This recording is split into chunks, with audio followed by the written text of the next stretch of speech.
Hey guys, this is George from CY, and this is going to be somewhat a definitive guide to dice throwing, dice shooting. I've come to hate the words dice controller or dice influencer with a big passion. I believe that a person can become more experienced as a shooter and avoid the 7 more often than the casual tourist or gambler who walks into a casino with the dream of winning big money. In all the videos I have aired, I make sure of a couple of things. They are done live. People who watch my throws have a clear view of 2 things: my throw and of course the result from a different camera on the landing zone. So without a doubt, I'm more experienced as a shooter than the average person. And shooting a 20 roll does not surprise me. Shooting a 30 roll does not surprise me. Shooting a 40 plus roll is not uncommon but pleasantly welcomed. And shooting a 50 plus roll makes me think I'm lucky today, because the difference between that and a PSO is only 19 to 38 millimeters difference. I always try to be humble towards the dice and keep my focus at the level that I have on the first shot until the last shot. At the level I believe I'm at, my biggest weakness is my psychology. It can be my strongest ally or my biggest enemy. Nobody's perfect, and there are days that I shoot worse than the random person chicken feeding dice to the back wall. It all comes down to a decision one takes. Do I want to try, or do I give up and just go with strategies which are all valid ways of achieving success? I choose the difficult route, the impossible route, and I have to admit that it takes unbelievable dedication, and it impacts your personal life as well. As time, as the time devoted to become better is time that you have to take away from your family and your social life, etc., etc. It just takes a lot of time.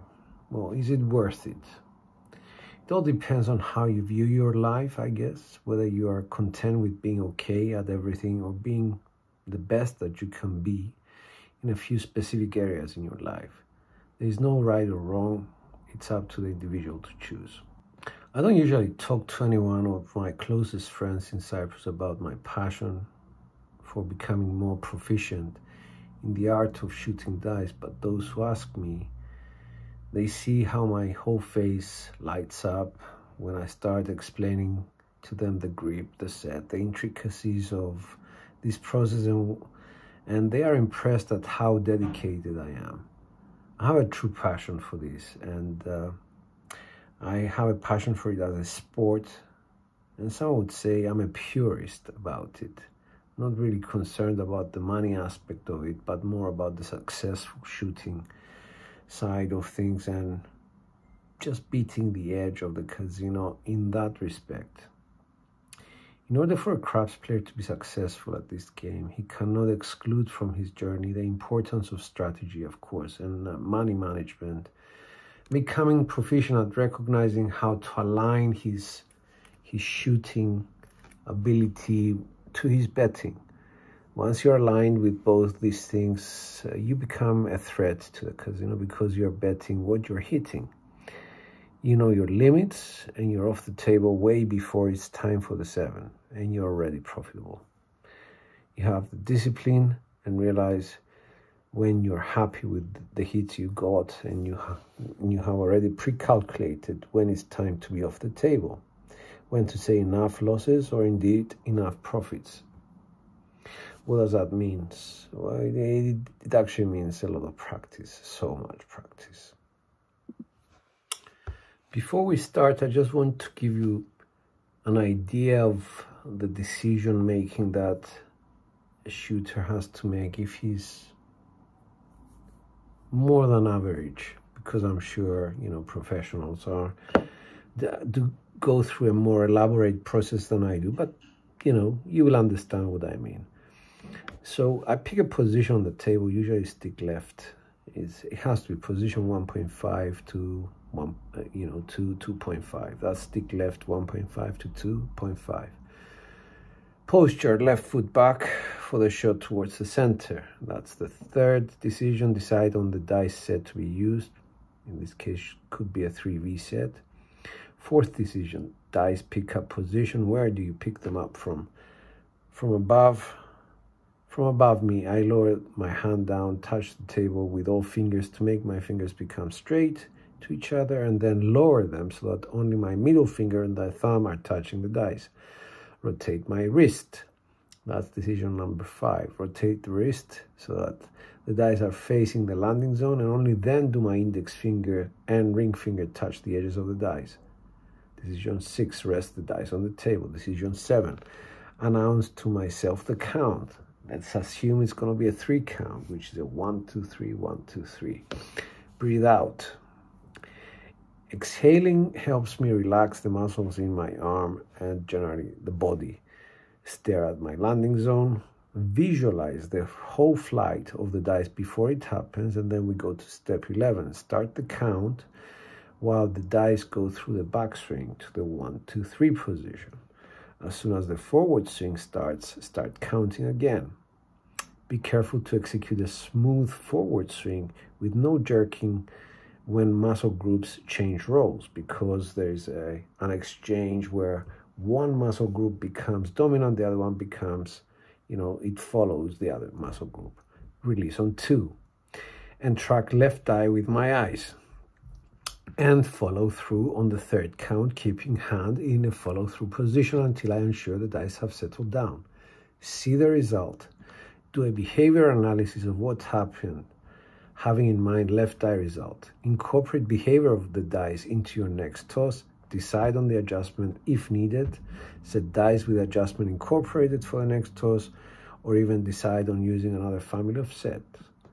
Place bets. Forget about bets. Grip the dice and adjustment on new set. Forget about the grip. Focus on toss with adjustment, if any, and repeat the process again while tracking the left eye. That's it. That's 25 decisions, 25 steps. It is exhausting. And yes, if you point 7 out, having put in all that effort, it's going to affect your psychology. So what makes you better? What makes you overcome the issue of losing? Simple. Practice. People in all sports know whether they're good enough to overcome an initial loss and come back. Winning teams come back from behind just following their discipline, their playbook, their coach. In this particular case, you are your own coach because you pay attention to all the details. You know what happened, and hopefully by following a few basic rules, you will know why it happened and how to correct it.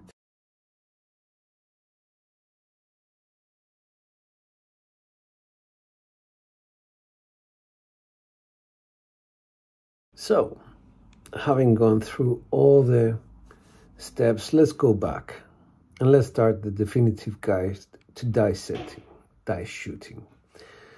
The dice themselves, you will find 2 sizes of dice manufactured for casino use.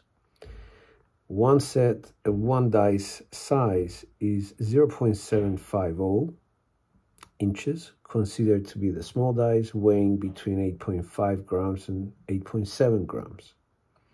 And the second type is the 0.775 inch, which are considered the large dice, weighing between 9.5 grams and 9.7 grams. Now, for any beginners, you can use those supplied by Brightbelly found on Amazon. However, for those more serious about becoming experienced, I would recommend using Casino Certified Perfects. And one of the companies in America that does produce and supply this is Midwestern Gaming Company. I know Craps Nation supplies this to all the members through Sleepy2525. So if you need some of those, do get in touch with him. The numbers on the dice. Well, first thing to notice is that the opposite faces of the die, when added together, equals 7. So you'll find the 4 on the opposite side of the 3. You'll find the 2 on the opposite side of the 5, and the ace on the opposite side of the 6. Dice sets. the myths and the truth about die sets. I get asked this question quite a few times. What is the best die set for me to use? And the answer is simply, I don't know. I haven't seen your throw. I don't know what grip you use. I don't know if you're consistent in the way you throw. How could I possibly tell you what is best for you? I mean, it's just common sense. What I do know is this.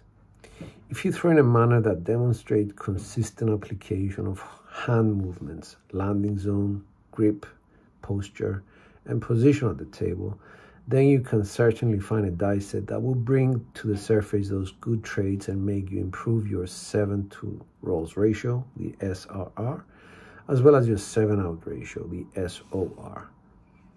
If anyone tells you this 3V set or this hardware set or this hybrid set is the best set to use, 100% guaranteed, trust me, he's talking about himself, his mechanics, his body weight, his arm reach, his bad back, his injured wrist, his flat foot, and his oversized ego.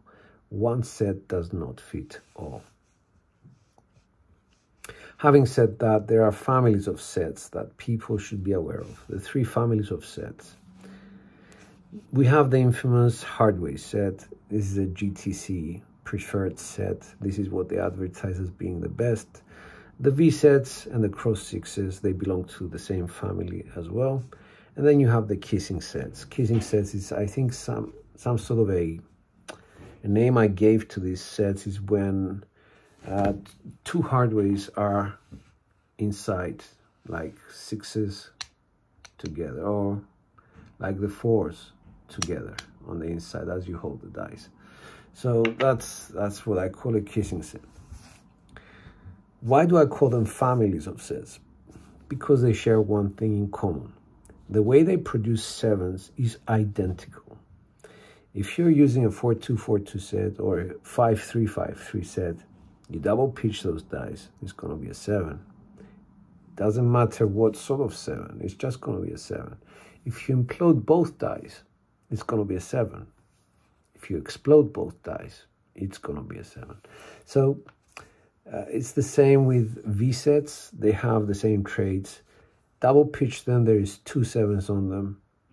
Whether it's a 2V or a 3V set, it doesn't matter. Cross sixes, double pitch them, there is 2 7s on them. Side pitch, implode one die or implode another die, then you have 2 7s ready for you there. So it's these traits that make them belong to the same family. But apart from that, they share a certain symmetry that I will discuss with you later on, which makes this amazing when you notice it. At least it makes it amazing to me.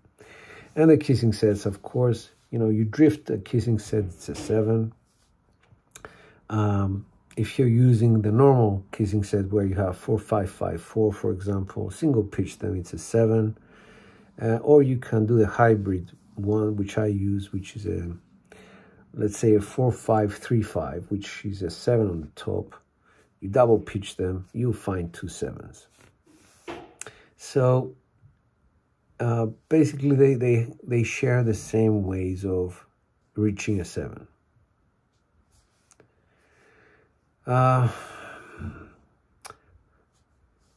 For hardways, if you throw one die, or if your results contain one die which is off axis, then this is the set for you. Simply because you cannot 7 out when one of the 2 dice is off axis. So that's a good tip to know.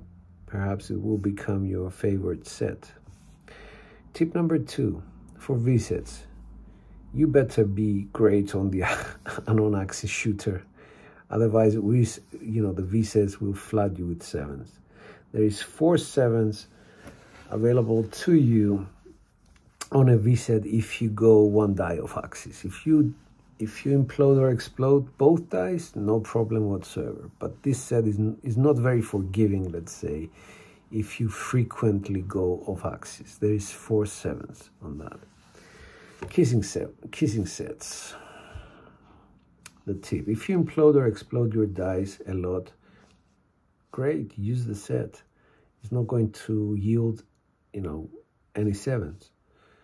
If you double pitch a lot, use this dice set if you're going to be using the 4-5-5-4. If you variate the set like I do, double pitching the set is still going to produce two sevens for you.